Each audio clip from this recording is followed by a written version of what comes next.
Thank you very much for joining us at this hour. We begin with news just in and more trouble for tennis superstar Novak Djokovic as Australia cancelled Djokovic's visa for the second time. The country is all set to deport him from Australia.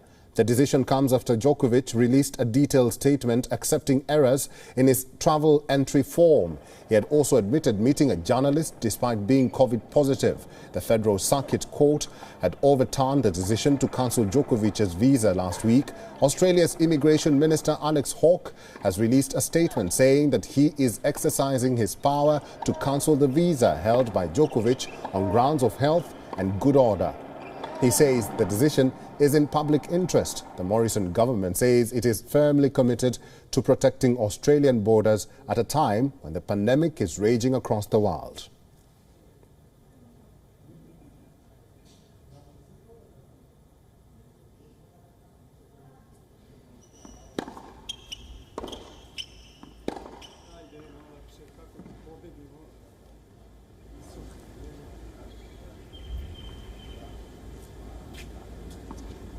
While more trouble for tennis star Novak Djokovic as Australia cancelled Djokovic's visa for the second time. The country is all set to deport him from Australia. The decision comes after Djokovic released a detailed statement accepting errors in his travel entry form. He had also admitted meeting a journalist despite being COVID positive. The Federal Circuit Court had overturned the decision to cancel Djokovic's visa last week. Australia's Immigration Minister Alex Hawke has released a statement saying that he is exercising his power to cancel the visa held by Djokovic on grounds of health and good order. He says the decision is in public interest. The Morrison government says it is firmly committed to protecting Australian borders at a time when the pandemic is raging across the world.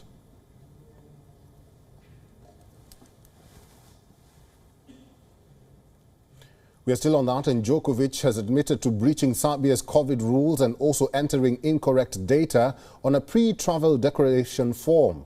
However, not many are surprised within the tennis fraternity. World number 4 Stefanos Tsitsipas tells our sports editor Digvijay Singh that Djokovic always played by his own rules. Take a look at this WION exclusive. Now, I have to address the sort of burning issue, not just in your sport, but also in world sport at the moment, because this is the story that's dominating the global headlines. As someone who competes across the tennis court with Novak Djokovic, how have you seen this current situation unfold? Because we've had the ATP, we've had a lot of players come out and say that whatever's happened isn't good for the image of tennis. Well, there has been a lot of talks about it in the last 4 or 5 weeks, I would say.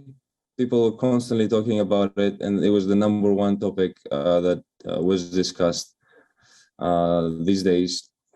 And I think there was no real talk about tennis, the game, the actual game, and more about what he's going to do, what's going to happen, and that part.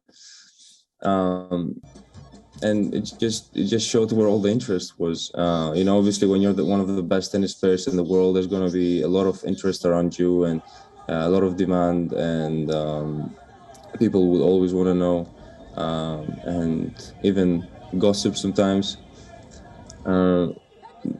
But how I see it is that it's everyone's decision. Everyone has the freedom to choose for themselves and decide for themselves. Whether some people see that as not respecting the human race or humans in general, that's up to anyone really. But your body is a very important thing. It's your machine, and you have to protect it. If you feel you are threatened, or if you feel not as safe as others. Talking about the sensitive issue that has been bothering us the last couple of years with this pandemic. Then again, you shouldn't proceed, or you should proceed accordingly. Okay, fair enough. That's a very sort of a personal view coming from a top elite level sports person. But as you said, certain players and people like you are all global icons. You're sort of role models for the younger generation. Considering that, do you feel that Djokovic has sort of set a wrong example by admitting to breaching COVID rules? Breaching. Well, for sure, he has been playing by his own rules and has been doing something that not many players had the guts to go and do, especially after ATP announced certain criteria for players to enter the country. No one would have really thought, I can just come to Australia unvaccinated and not having to follow the protocols that they gave me, which is just, it takes a lot of daring to do, I think, and putting a Grand Slam kind of at risk, which is, again, I don't think many players would do that. I chose to go and be 100% ready for whatever was to come, and not having to think about anything else. For me, it worked that way. For Novak, it worked another way. Nothing, that doesn't really mean that my way is the right one and his way is the wrong one. It's just each person's perception about it. Okay, fair enough. And as you said in the beginning as well, it's the way you want to approach the situation. But 3-4 days before the tournament begins, Australians clearly don't want him to play over there. Where does the tennis community stand on there? Should Novak Djokovic defend his title, considering the questions that are circling around in world sport? Well, there are two ways to look at it. I'll tell you. One way is every single player, almost. The stats say that 98% of the players have been vaccinated and did what they had to do in order to come and perform and play in Australia. So one side of it is, we've all kind of followed the protocols in order to compete in Australia, and we've been very disciplined in that part.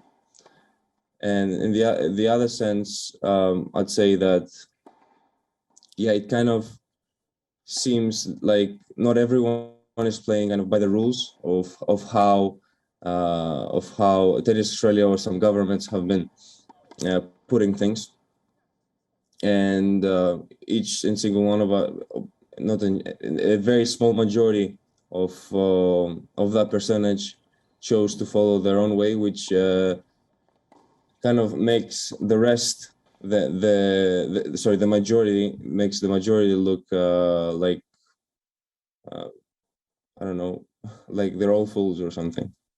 WION is now available in your country. Download the app now and get all the news on the move.